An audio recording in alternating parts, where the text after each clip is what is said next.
Right age లో right foundation తో residence schools ఇప్పుడు హైదరాబాద్ అంతటా.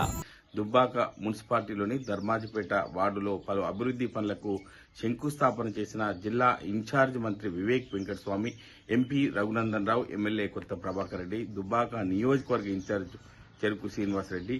మంత్రి పర్యటనలో భాగంగా రైతు భరోసా ఎప్పుడు వస్తుంది, రైతులకు పూర్తి స్థాయిలో రుణమాఫీ కాలేదని చెప్పి కొంతమంది రైతులు ఫ్లెక్సీలతో నిరసన చేసిన రైతులను దగ్గరికి వెళ్లి నచ్చజెప్పి సముదాయించిన మంత్రి వివేక్ వెంకటస్వామి, రెసిడెన్స్ స్కూల్స్ తో మంచి చదువుతో పాటు all round development. Right age లో రైట్ ఫౌండేషన్ తో రెసిడెన్స్ స్కూల్స్ ఇప్పుడు హైదరాబాద్ అంతటా. మెదక్ జిల్లాలోని రామాయంపేట మున్సిపాలిటీలో 2 కోట్ల అవినీతి జరిగిందని మాజీ మున్సిపల్ చైర్మన్ పల్లె జితేందర్ గౌడ్ ఆరోపించారు.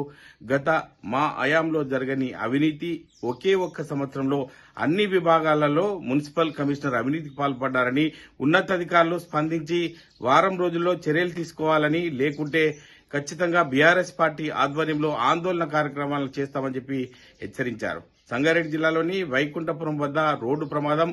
నారాయణఖేడ్ డిపోకు చెందిన ఆర్టీసీ బస్సు ఫ్లెక్సీలతో వెళ్తున్న ఆటోకు ఢీకొట్టడంతో ఆటోలో ఉన్న ఫ్లెక్సీ రాళ్లు బస్సులోకి చొచ్చుక రావడంతో పలువురికి తీవ్ర గాయాలు. గాయపడిన వారిని సంగారెడ్డి ప్రభుత్వ ఆసుపత్రికి తరలింపు.